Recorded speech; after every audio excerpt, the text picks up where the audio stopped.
Hello, this is Dr. Grande. Today I will analyze the case of Livye Lewis. First, I'll look at the background of this case, move to the timeline of the crime, then offer my analysis. Livye Lewis was born on October 4, 2001 in Shreveport, Louisiana. Eventually, she lived in Hemphill, Texas, 96 miles south of Shreveport. Livye graduated from high school and worked as a certified nursing assistant. She had hopes of going to college and becoming a nurse. Prior to her high school graduation, when she was a senior, Livye started a secret romance with a man named Matthew Hoy Edgar. Matthew had been born in 1996. He was married to a woman named Montana Bokel and had 2 children. In 2015, Matthew had been convicted of a charge called evading arrest causes serious bodily injury and was sentenced to 3 years in prison. He wasn't exactly Prince Charming, more like Prince Probation. It's not clear if Livye was aware of Matthew's criminal history, but she was definitely aware that he was married. In November 2019, Matthew texted Livye, quote, "You do realize you cannot say a word to anybody that we are even texting, LOL," unquote. Livye responded, quote, "Well, obviously I'm not going to brag about texting a married man, but thanks for the clarification," unquote. After this, Livye broke up with Matthew. 4 months later, Matthew told Livye that he was unhappy in his marriage. Livye was still not interested in having an affair. She responded, quote, "I'm really not down for being a homewrecker," unquote. 2 months later, Matthew left his wife, Montana, and started seeing Livye again. Instead of moving away for college, as she originally planned, Livye moved in with Matthew and assisted him with raising his children. Initially, everything seemed to be stable. For example, Livye and Montana became friends. Eventually, however, Livye accused Matthew of mistreating her physically. She also found out that he was cheating on her with his ex-wife, Montana. Unhappy with this development, Livye ended the relationship with Matthew. Now moving to the timeline of the crime. On October 31, 2020, at about 5:15 a.m., a motorist made a grisly discovery 2.5 miles east of Hemphill. She called 911 and told the operator, "Somebody's dead." When the police arrived at the scene, they found Livye's vehicle on the side of the road.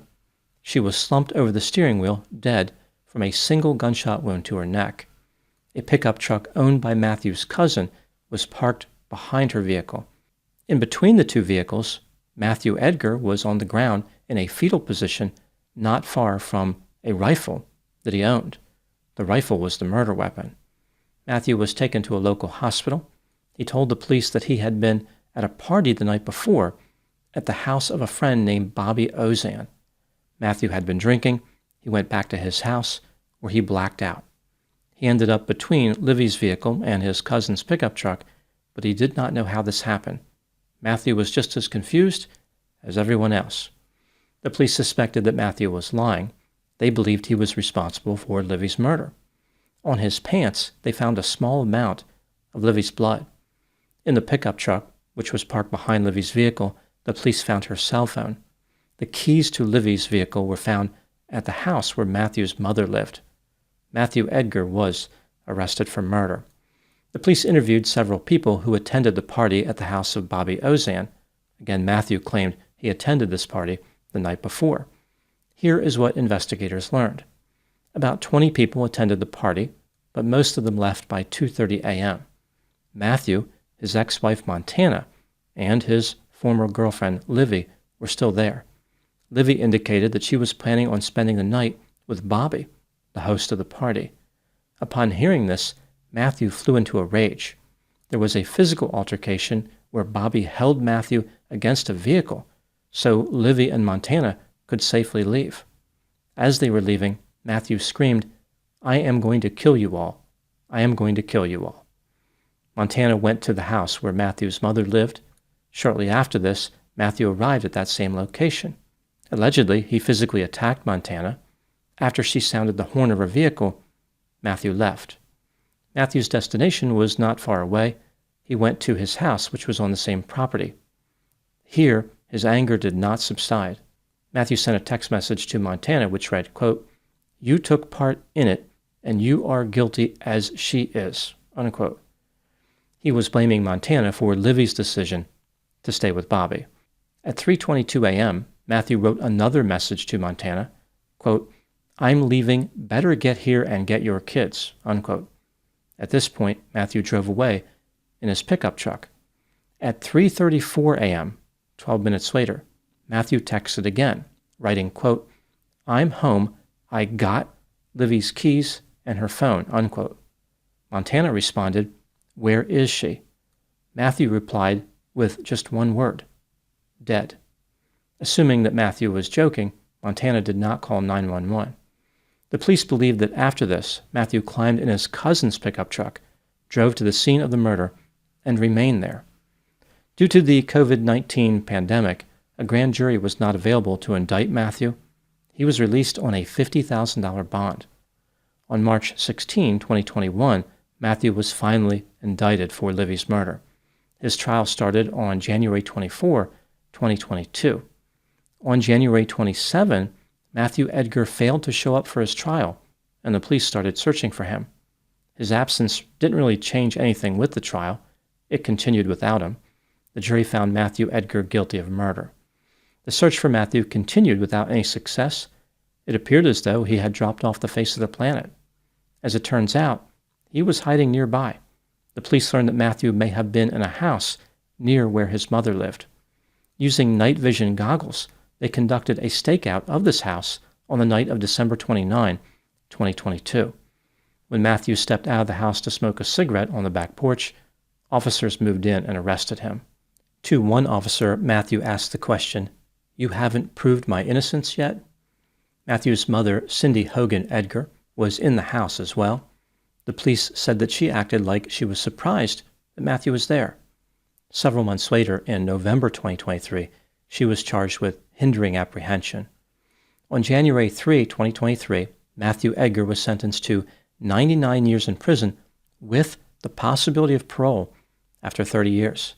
He could be released as early as 2052, but he must be released no later than 2121, just a few days after he turns 125 years old. Now moving to my analysis. This case seems pretty much open and shut as far as whether Matthew was guilty, but amazingly, there are some people who believe he was not responsible for Livye's death. They believe Matthew was framed by a drug cartel. Let's take a look at the evidence both for and against the idea that he was guilty, starting with the inculpatory factors. Matthew had a criminal history prior to Livye's death. He was involved in a bizarre love triangle with Livye and Montana. Just a few hours before Livye died, Matthew flew into a rage. He was angry because Livye was going to spend the night with someone else. During this rage, Matthew damaged Montana's vehicle and threatened to kill Livye and Montana. Not long after this, he texted his ex-wife and said that Livye was dead. Livye was killed with Matthew's rifle. The murder weapon was found not far from Matthew at the scene of the murder. Livye's blood was on Matthew's pants. Now moving to the exculpatory factors. There were no witnesses to the murder, no video. Technically, someone other than Matthew could have killed Livye. Some of Matthew's family members claim that Livye was murdered by a drug cartel in order to frame Matthew. That's pretty much it for the exculpatory factors. When considering all the evidence in this case, do I believe that Matthew Edgar is guilty of murder? Yes, in my opinion, he is guilty beyond a reasonable doubt. Really, there is just about no doubt. If Matthew was really framed by a drug cartel, they did an excellent job. Matthew would have people believe that when the cartels aren't busy smuggling billions of dollars in narcotics, they enjoy road trips to rural Texas. If Matthew was really framed by a cartel, it must have been their take your kid to work day. Matthew wasn't important enough to be targeted by the cartel. He would not have even made it onto the Girl Scouts hit list, unless, of course, they needed to beat someone to death with a box of Thin Mints to pad their badge count. What do I think happened in this case? This is just a theory, my opinion. Matthew Edgar was self-centered, immature, aggressive, impulsive, irresponsible, erratic, jealous, sensation-seeking, manipulative, deceptive, failed to regulate his intake of alcohol, had a sense of entitlement, and was moderately creepy. He was not attractive in a conventional sense, or in any sense, but a lack of competition in the small town where he lived left Matthew with many romantic options. In Hemphill, a bachelor is considered well qualified if they can be categorized as still breathing. Livy became one of Matthew's many lovers, unable to resist the undeniable fact that he was technically alive. Livy put up with mistreatment from Matthew, at least based on her text messages. For example, she wrote messages to him like, "I don't know why you keep putting your hands on me like that. My body hurts today. I want to be in our home with you, but I can't do the way you act when you drink. I'm scared of you. You laid your hands on me multiple times, destroyed my stuff, and left me on the side of the road, and I deserve better than that."